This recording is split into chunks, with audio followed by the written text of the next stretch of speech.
এতিয়া আপোনালোকে জানে যে টাৰচেম মিত্তলৰ বিৰুদ্ধে 14 জাগা মানত তেওঁক মানে কেছ দিয়া হৈছে বহুতে কোনোবাই কৈছে যে টাৰচেম মিত্তল 14 চনৰ পৰা নাই আৰু 14 চনত সিদ্ধাৰ্থক সমজাই থৈ গৈছে কোনে সমজাই থৈ গৈছে সিদ্ধাৰ্থ আমাক টাৰচেম মিত্তলে সমজাই থৈ গৈছে টাৰচেম মিত্তলৰ লগত জুবিন গাৰ্গ ডাঙৰীয়া সম্পৰ্ক মানে ব্যৱসায়িক বা ফাইনেন্সিয়েল অংক নাথাকিব পাৰে কিন্তু যোগাযোগটো আছিল প্ৰথম খবৰটো আপোনালোকে সংবাদ মাধ্যমে প্ৰকাশ কৰিলে সিংগাপুৰত হোৱা এই ঘটনাৰ প্ৰথম খবৰটো টাৰচেম মিত্তলে গৰিমা বুক দিছিল এই বুলি এটা নিউজ হৈছিল তো এই কথা বতৰাবোৰ অহাৰ পাছত ৰহস্যজনকভাৱে টাৰচেম মিত্তলক আজিলৈকে তদন্তলৈ অনা নাই কিয় এৰি দিয়া হৈছে কি অহৈতুকী প্ৰীতি আছে মুখ্যমন্ত্ৰী তেওঁ কিয় মানে এই মানে অকমানো নমতাৰ কাৰণটো কি এটো আমি বুজি পোৱা নাই কাৰণ বিভিন্ন ধৰণৰ কাউৰা মেছেজ পাইছে তাকে মাতি আনি জুবিন গাৰ্গ ডাঙৰীয়াৰ সৰলতা জুবিন গাৰ্গ ডাঙৰীয়াৰ মনৰ বিশালতাক সুযোগ লৈ যদি কোনোবাই বিশাল বেপাৰ আৰু দালালি আৰু বজাৰ যদি কৰিছে মূল খলনায়ক গৰাকী টাৰচেম মিত্তল এটা সময়ত যে আমি আন্দোলন কৰিছিলোঁ অসমৰ পৰা তেল বাৰাউনীলৈ লৈ গৈছিলে যাৰ কাৰণে তেল শোধনাগাৰ আন্দোলন হৈছিলে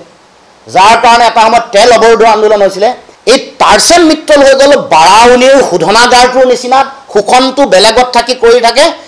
এই সিদ্ধাৰ্থ শৰ্মা আৰু সিদ্ধাৰ্থ টুডি নামৰ এই মানুহবোৰ হৈ গ'ল পাইপলাইনবোৰৰ নিচিনা অসমৰ পৰা পাইপলাইনৰে বাৰাউনীলৈ তেল লৈ যায় মানে শোষণটো অসমীয়া জাতিটোৰ স্বাভিমানক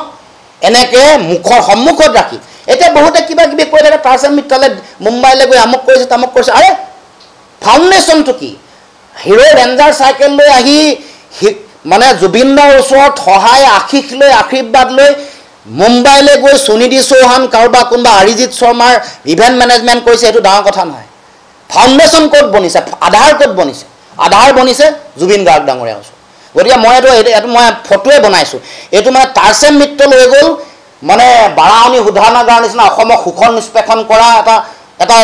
যন্ত্ৰ আৰু এইবোৰ পাইপলাইন সিদ্ধাৰ্থ শৰ্মা আৰু সিদ্ধাৰ্থ টুডি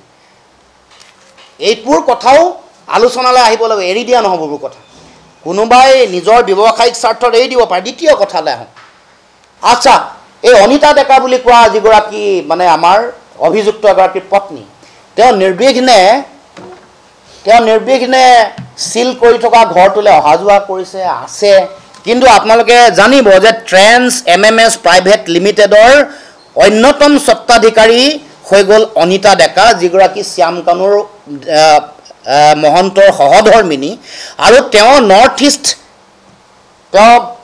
ইষ্ট ফেষ্টিভেলৰ অন্যতম উদ্যোক্তা কিন্তু তেওঁতো এবাৰো তদন্ত আঁতৰলৈ অনা নাই তাৰমানে এইবোৰ ভেকু ভাওনা নেকি এই কথাই আমি ক'ব খুজিছোঁ মানে